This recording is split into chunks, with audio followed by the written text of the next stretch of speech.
अच्छा सुनो, सब्सक्राइब करते वक्त ना घंटी बजा देना ताकि जब मैं ऑनलाइन आऊँ तो तुम्हारे फोन की भी घंटी बजे। हम बताए तनी आई 5 बजे सबसे पहले हिकरा के देखा तनी तो यहाँ के नाम है डीलर साहब। मानता नहीं पढ़ा लिखल नहीं की कोटा उठावे गई हम सब ठेपा मारी कोटा उठाई चलता ही बनी। तो यहाँ के डीलर साहब आ डीलर साहब के बगल में ये खतरनाक बाबा जन जी भोसड़ी वाला गिरा तो ही मार करा दी। क्यों करे ये करो, कोई ये करो वो करो, तो पीछे में घोपा घोपी स्टार। तो ये खतरनाक हो आ खतरनाक के सकले ये जो मौक बाबा देखे हम गांव में कोई में सब झगड़ा करी सबसे पहले ये कही अरे सब रे दोबार में ये मत पानी बना तो छोटे उखाड़ ले तो कनी के हेड बॉस है सारे मौगुआ हम मौगुए के बगल में ये ना भगत जी बारे। अगर भगत जी के चंदन करे कोई जल्दीबाजी में ये कैसे घोरी है आलो से टीका फने में लग गई है भगत जी आ भक्त जी के बगल में तीन लोकीनाथ बारे। ई पांचों में केहू से केहू छोट नहीं है जे जहां का बराबर बा। देश रण में नेता से बाप हरण में बेटा से नचनिया में पीपक के सवारी खाला दाल भात के तरकारी सुते के मिलेला भूसौली वाला घारी। तो छोट छोट कलम कटा गई खुदरा ठेकेदार के भैया से कितना लोग के घर बिगड़ गई बुढ़वा लोग के चुपैला से आगावा गाई के छवारी के लोग बिगड़ गई खाली मौका सन के भैया से। के बेर बुझाता चैतन्य में मेला लागल बा मिनट में ही भीड़ रहता। क्या बताई भैया देखिए हमने तो भाई बानी हमार नाम कंटरवा हो हमार भैया के नाम शंकरवा हो वो जी विदेश जाए वाला है लेकिन कहने में विदेश गए बनी के नहीं खल गई चलता नहीं घरे। अगर भैया विदेश ना गए तो भेंट मुलाकात हो जाए जब कहने जाइए तो कोई साल के ना कोई साल के बाद ही है। अच्छा ठीक बा चलता नहीं घरे हो भैया हो।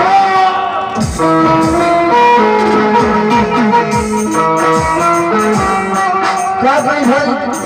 हमने के दो भाई बनी सब एगो छोट भाई बा जेकर नाम कंटरवा रखले बनी।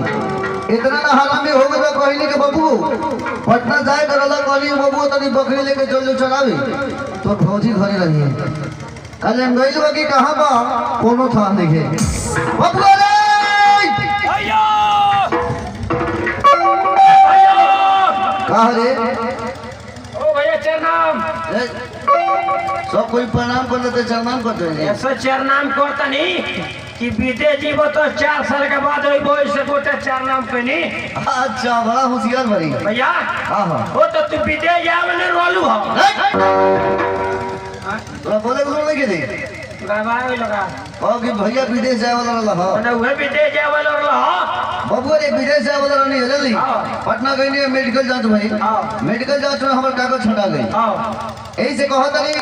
कि बबुआ 2 कट्ठा खेत रहे बेच के तो वीजा में पैसा लगा दे दी आ देखो जाने कि हमहू ना जाए तो पैसे जितने बस सब मिली कि ना मिली कोनो गारंटी नहीं है।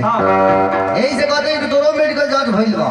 ना हो तो हमरा जगह में देही चल जाओ ते कंटरवा हां विदेश हां नहीं जाएगा नहीं जाएगा नहीं जाने वाला है काहे ना जाइबे 4 दिन ये भइल बा बियाह करा के मेरा को घरे लिए ले आ हम चल जाए विदेश आ घर में ने 3 स्टार्ट हो जाओ। एक बात ई लगे और ना जइबो हमहू विदेश ना जाए आ तू ना जइबो तो दोनों भाई में से ना जाइली तो पैसा बनू काजल मिली कि ना मिली बबू ऐसा कोनो गारंटी नहीं है। मिले चाहे ना मिले हमार कोनो फर्क पड़े वाला नहीं है तो लेकिन कंटरवा विदेश नहीं जाएगा तो नहीं जाएगा ना जइबे नहीं जाने वाला है तो ना जइबे तो यहां से हां तो जाता नहीं फिर बोले हम हां भाई घर में एकरा हमरा तुमको ना पटेला लेकिन हमारा मेहरारू से एकरा बड़ा पटेला अपना मेहरारू को बुलावत नहीं हम के सिखा देते नहीं आ इनके तो हम विदेश भेजिए देते नहीं और कंटन के भौजी बनू हो ए कंटन के भौजी कहीं ने का बात भाई जी एक बात कही तरह से का बात अरे पटना गए में चल मेडिकल जांच भइल मेडिकल जांच में हमार कागज छटा गई का कागज हाँ यही से कहत नहीं कि मेडिकल जांच कंट्रोल को भेजबा ना हो तो कंट्रोल बबुआ के पढ़ा सुना के उनके हमरा जगह में विदेश भेज दो का कंट्रोल बबुआ हां उमे के विदेश जाए अरे तू कहबो तो कहां ना दई है करौरी जाके ना कहनी हमरा ओकरा पटेला अच्छा रोरी से ना पटेला और हमरा से बहुत बढ़िया से पटेला हां अब हम ही चलते नहीं समझे विदेश जाए के के समझा दो अच्छा से एक कंट्रोल बबुआ जी खाने आई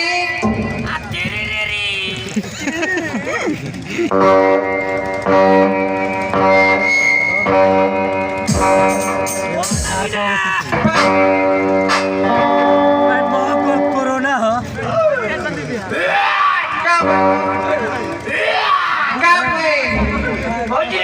भितरिया कथी लगले बोले फोकराई ने पसाता जंदर विदेश जाके मतलब बनी अरे भेज जाए रहनी विदेश ना तुम्हें सेंट किन के लिए कह रही हूं तुम्हें सेंटो से मार ले बनी उसे भितरिया मरले बोले कि पोका लखन पसाता देखी बहुत जगह बोलनी वही खाती कि यार भेज जाए रहनी विदेश बुझी हमनी जितना जमीन जाता ला खेती बाड़ी सब यार भैया गिरवी रख के विदेश जाए खातिर वीजा बनवा लेंगे हम तो बुझी के विदेश जाए खातिर वीजा बनवा लेंगे फिर पटना गई मेडिकल जांच होगी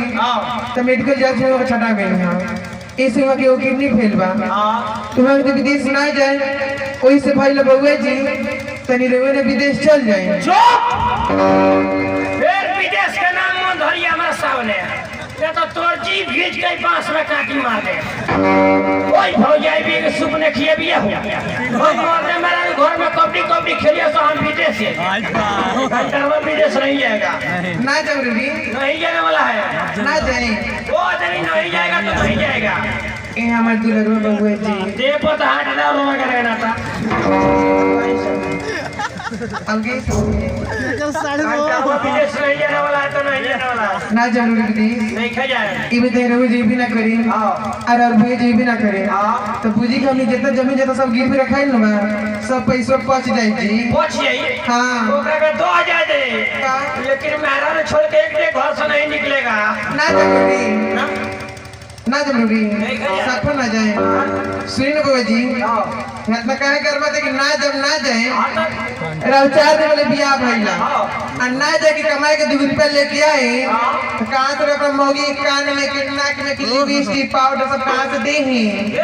राउरी ये अपन सोच ले हम आप हमार महिला और लक्ष्मी नहीं है ये लक्ष्मी नहीं हम दिन भर कमाइने तो 200-400 कमाइने और रात में 2 घंटा कमानी खोल ले तो 2000-2500 कमा ले 2025 रुपया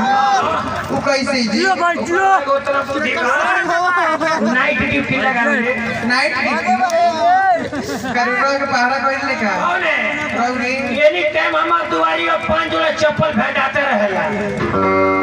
5 जोड़ा से 6 जोड़ा हो जाए लेकिन 4 जोड़ा कहियो नहीं कहूं सब कोई नहीं कह सकता ना एक मतलब बउआ जी वो तो चप्पल तो ना होते कहियो ना कहियो ना सुनी ना बउआ जी जान देनी मेरा रू कमी नहीं खाली रो भरले बानी जान देनी मेरा रू कमी नहीं खाली लोग गांव लोग का कहेला निमन ना कहेला निमन ना कही हां जान देनी का कहेला सप्ताह में हर मौका जी मेरा मौका हो गई ता करो मेरा रू कमी नहीं खाली मेरा मौका ना कहे अब विदेश में चल जाम तो मौत का है हां ऐसे रू कमा के मेरा रू खेल तो लोग मरद कहे होती रे का देख विदेश जाम लेकिन एगो हमार शर्त बा कौन शर्त बा हमरा के जींस पैंट टी-शर्ट खरीदबे तबे जाए जींस पैंट टी सब है हां अभी वो भेज सको खरीदवाई तनी हम उ सरवा के बेटा कोई ये खरीदे ला कि आज खरीदी हो इस सरवा को बेटा क्या करेगा बोल ले अरे जाइयो बड़ा हम अपना बाबूजी को नहीं हो तोर बाबू हमार बाबू तू को बोल दे कोनो गारंटी बा एक कहत पूरे गांव में गांव के लोग लगी हंसे हमने के अरे हमने के बाबूजी एक को बने हमने के बाबूजी सिंगल रहले हां हमने के 2 भाई बने सर वाह तो माने वाला बात को हो बाबू के दे मान कुछ कोइले रहले बाबू आई देखो बात ये है कि तोरा जींस पैंट टी-शर्ट चाहिए हां अरे जींस पैंट टी-शर्ट जल्दी पैर में जूता आंख में चश्मा और मुड़ी में टोपी में लगा के एकदम प्लेन में बैठा के तोरा के यहां से विदा करे प्लेन में हां ई कौन बीमारी के नाम हो ई तो पहली बार हम तेरा थुथुन से सुना तानी अरे पागल नहीं का अरे बीमारी के नाम मालूम हो हवाई जहाज में बड़ा ना उड़ेला ओ बोले चिपक चिपक करला हाँ वही पे बैठ के तोरा जाएगा सब कहीं दरवा एक डेग नहीं काहे रे ई बताओ नीचवा सौली तो ऊपर ये चल जाई हाँ और ऊपर ये तेल ओराई तो ऊपर ये पेट्रोल पंप की भराई पागल कहीं का अरे पूरा जांच हो गई जल्दी तब उड़ान भरेला आ तो ऐसा न कि केनो का छत पे ले जाके ठोक दे बस ले जे रह जाई वही ना लड़ी बबू अपना भौजी से और बतिया ले ठीक बा बजे बाबूजी जाते सब जाते नहीं हां जाए से पहले सबसे पहले जाए अपना परिवार से समझ पूछ ली ओकरे बाद में विदेश जाए जाम तक का पता रहो 2 साल के बाद हमके 4 साल के बाद हमके 5 साल की यार में कोई भाई खाली ई विदेश भीतर से खपावता रस फौजी को दिया 2 साल के बाद हम की 4 साल के बाद हम की आए कहीं नहीं हुआ भैया रे अरे नहीं बेसा का हो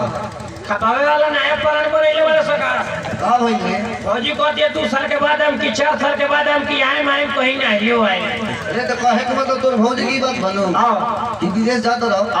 कौन गारंटी बा कि 5 साल रहबो कि 6 साल रहबो कि 7 साल रहबो आपकी 15 दिन में चलेबो 15 दिन में विदेश से कहिबे ना कोनो गारंटी का मने मन लगला के बात बा